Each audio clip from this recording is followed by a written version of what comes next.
Bom dia, alunos. Vamos continuar os nossos estudos. Que Deus nos abençoe nesse semestre.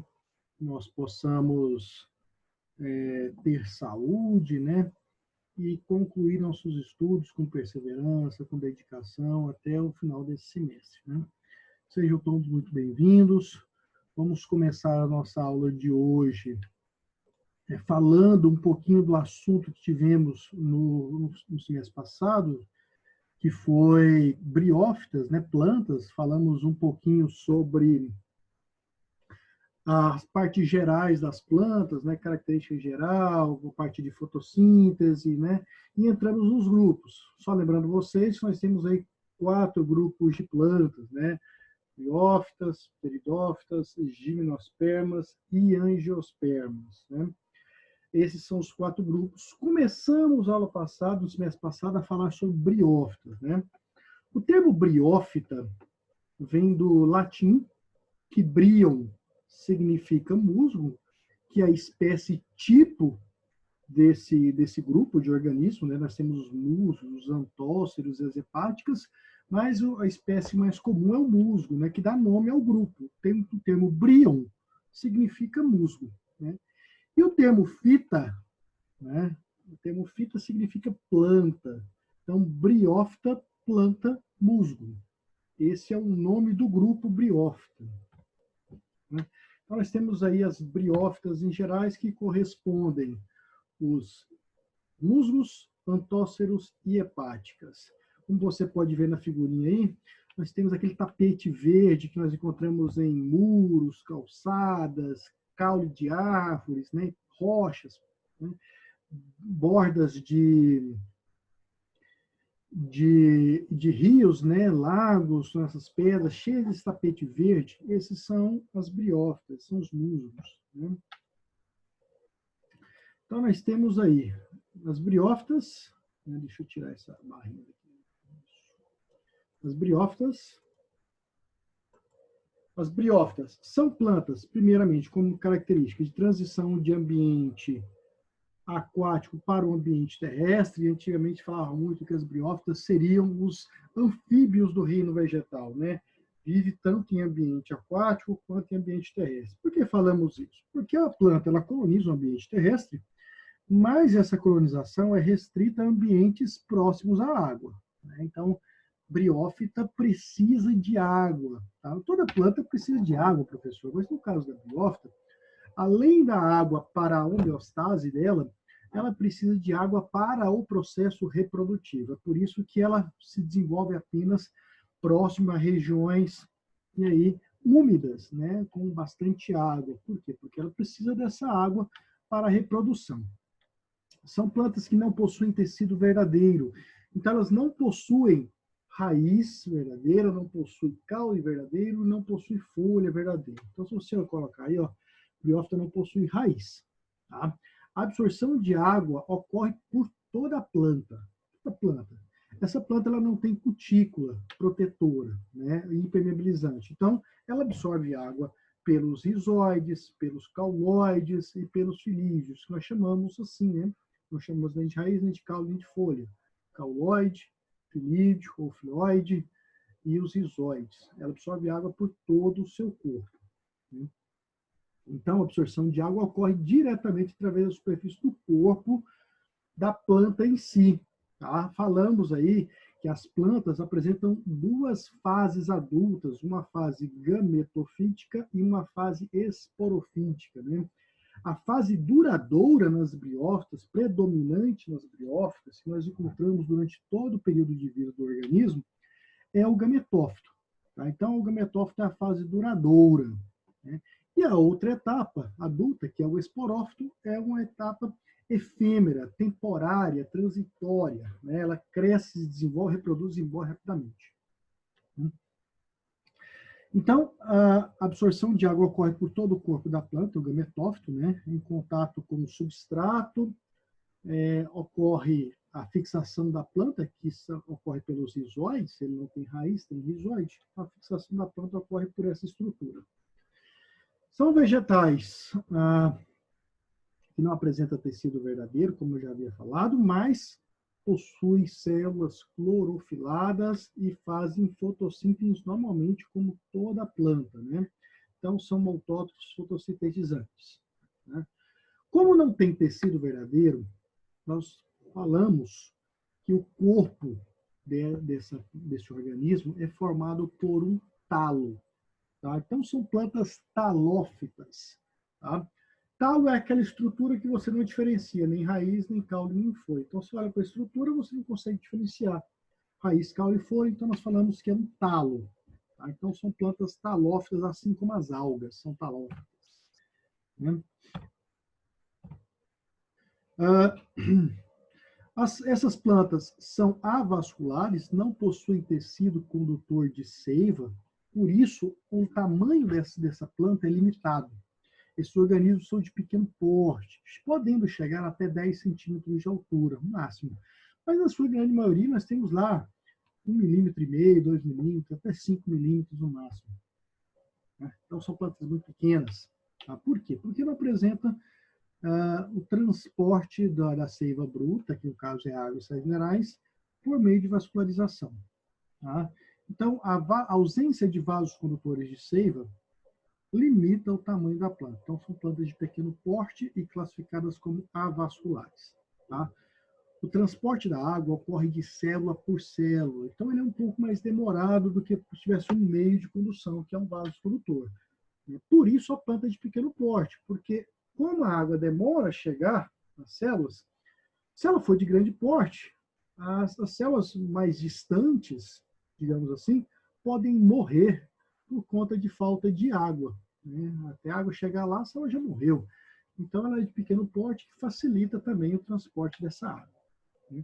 Então, são plantas comuns em locais úmidos, como eu já havia falado para vocês, e são plantas sensíveis à poluição. Né? Então, a ausência dessa planta pode indicar aí a impactação, né? Poluição, degradação ambiental. Então, são plantas bioindicadores de qualidade de ambiente. Essas plantas. Aqui é o exemplo do talo, né? Do gâmea, da fase gametofítica do musgo. Né? Bom, a restrição de locais úmidos se deve à ausência de vasos condutores. Né? Então, ela não tem vasos condutores de seiva. E também a dependência de água para o processo de reprodução, pois a sua fecundação é por meio de oogamia. Né? Então, nós temos uma forma reprodutiva do tipo orgânica. Né? No caso, nós temos reprodução do tipo orgânica, é aquela que o gameta feminino ele é muito diferente do gameta masculino. O gameta feminino ele é grande, sem mobilidade, o gameta masculino é pequenininho e com mobilidade. Isso que caracteriza uma reprodução do tipo oogamia. Né? Classificação, nós temos aí nas briófitas. Esse aqui é um representante das hepáticas, né? As hepáticas, os antóceros e os musgos. Não vou adentrar nas hepáticas. Né? Existem cerca de aproximadamente 6.000 espécies de briófitas, né? Sempre preferencialmente em locais úmidos. Professor, existe briófita em local seco? Não existe. Tá? Mas como que ela consegue reproduzir sem água em locais secos? Não, ela não reproduz. Só reproduz se tiver água, no caso da reprodução sexuada. Então, por exemplo, o orvalho da manhã já é suficiente para que esse organismo possa se reproduzir. Então, basta ter um pouco de água, não precisa ser muito, e ele consegue se reproduzir. Então, são plantas de ambientes úmidos e sombreados, né? Normalmente são plantas, frequentemente são epífitas, né? São aquelas que habitam caules de outras plantas. É muito comum você ver o caule de um árvore todo verde, repleto de briófitas, né? A fase permanente e duradoura é o gametófito, né? Onde vai apresentar as estruturas. Isso aqui é um gametófito. Né? E a fase temporária é o esporófito. Lembrando vocês que a fase de gametófito produz gametas, e a fase esporófito produz esporos. Por isso que o nome é gametófito e esporófito. Porque uma produz gametas, a outra produz esporos. Correto? Aqui um outro exemplo de briófita, que são os antóceros, né? São plantas muito sensíveis à poluição ambiental, então não é fácil você encontrar esse tipo de planta. Né? E os musgos, né? Aqui nós temos o musgo com as duas fases adultas. Né? Você tem essa fase verdinha, que é o gametófito, e essa fase mais amarronzada, que é o esporófito. Então, essa fase de esporófito, no adulto, ele não faz fotossíntese. Tá? Então, professor, como é que ele se mantém vivo? Ele se mantém vivo porque ele retira os nutrientes dessa fase aqui, gametofítica. Ele funciona como se fosse um parasitazinho aqui, que retira os nutrientes do gametófito, porque o gametófito faz fotossíntese, produz nutrientes para ele e para o esporófito. Só que esse esporófito ele se desenvolve, cresce, libera os esporos e morre. Tá? Então, isso aqui é bem rápido, essa fase aqui. Essa não, essa aqui é duradoura, né? Então, nós temos aqui no gametófito o rizoide, o caulídeo e os filhoides, né? Filhoides, que são as folhinhas, o caulezinho e a raizinha, né? Então, através desse gametófito, que é clorofilado, faz fotossíntese e é duradouro, né? Aliás, é a única fase duradoura em todo o reino vegetal. Se você pegar todos os 4 grupos de plantas, a única que apresenta o gametófito como fase duradoura é a briófita. Em todas as outras, pteridófitas, gimnospermas, angiospermas, a fase duradoura é o esporófito. Certo? Como reprodução das briófitas, nós temos aqui um ciclo por alternância de gerações, né? Toda reprodução sexuada ocorre por alternância de gerações, ou seja, passa por uma etapa gametofítica e uma outra etapa esporofítica, né? Então, nós temos aqui briófitas que podem ser monóicas ou dioicas. Monóica apresenta os 2 sexos, hermafrodita, e dioica você vai ter uma planta masculina e uma planta feminina. Independente disso, a reprodução é por alternância de gerações. Então, nós temos aqui um indivíduo, né, um gametófito. Esse gametófito ele vai produzir gametas aqui. Ó. Então, o gametófito masculino, uma planta masculina e uma planta feminina. O gametófito masculino vai ter uma estrutura produtora de gametas, chamadas de anterídeos, e o gametófito feminino vai ter uma estrutura produtora de gameta feminino, chamado arquegônio. Então, ó, o anterídeo produz gameta masculino e o arquegônio produz gameta feminino.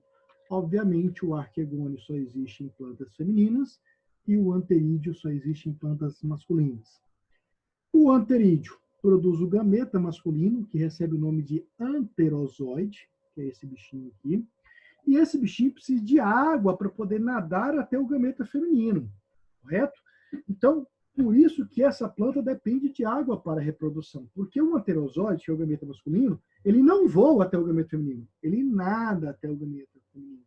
Então, ele tem aí flagelos que auxiliam essa célula na locomoção até chegar ao gameta feminino. E ele chega até o gameta feminino por quimiotractismo. O gameta feminino libera uma substância na água que atrai esse anterozoide, né? Então, o anterozoide é liberado no ambiente e nada até o gameta feminino, né? Até o arquegônio, onde está localizado o gameta feminino. Qual é o gameta feminino? O gameta feminino é essa bolinha que vocês estão vendo aqui, chamada de oosfera. Tá? Então, o gameta feminino não é liberado no ambiente, somente o gameta masculino. Então, o gameta masculino nada até o arquegônio, entra no arquegônio e fecunda a oosfera. Né? Lembrando que gameta masculino é produzido por mitose, então ele é haploide. Né? Então, a planta adulta é haploide, então os gametas também serão haploide. Então, célula haploide com célula haploide forma uma célula diploide, né, que no processo de fecundação, que é o embrião. Tá?